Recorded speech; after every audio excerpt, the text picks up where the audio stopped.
اینجا رو نگاه. من حتی لبنیاتم نمیخرم، نه اینکه بگم خودم میرم میخرم، نه. تاریخش مال کیه؟ مال 24/8 که من خرید زدم. نمیخرم آقا، لبنیات نمیخرم. نگاه کن، اینا مال خریدای قبلم ها. نگاه کن، من کلا یخچالمو دارم خالی میکنم. خب خداییش آقا این مغازه من، خب من مارکت دارم، نمیخرم لبنیاتو. نه اینکه بخرم شما بیایید بخرین، نه نمیخرم آقا، از شرکت نمیخرم. الان نزدیک 1 هفته 10 روزه نمیخرم. 24/8 خریدم. 24/8 خریدم. مال کیه؟ نگاه کن تاریخو، مال 9/9. نمیخرم آقا. ماست و پنیر رو نمیدونم دوغ و کوفت و زهر مار و این چیزا نمیخرم.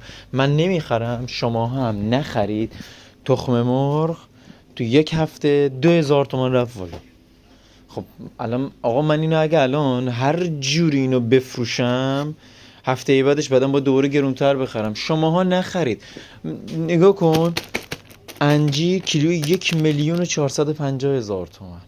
آقا تو رو خدا چیکار؟ آقا نخرید دیگه، شماها نخرید. بذارید من که اصلا از شرکت نمیگیرم. خب اصلا شما بگید آقا اصلا من نمیخرم از شرکت، من اینا رو نمیخرم. شما هم جاهای دیگه رفتین خرید نکنین، لطفا خرید نکنین. این مسخره بازی ها بذارید تموم بشه. مگه میشه هر روز 15% 18% رو قیمت ها بیارین؟ مگه میشه؟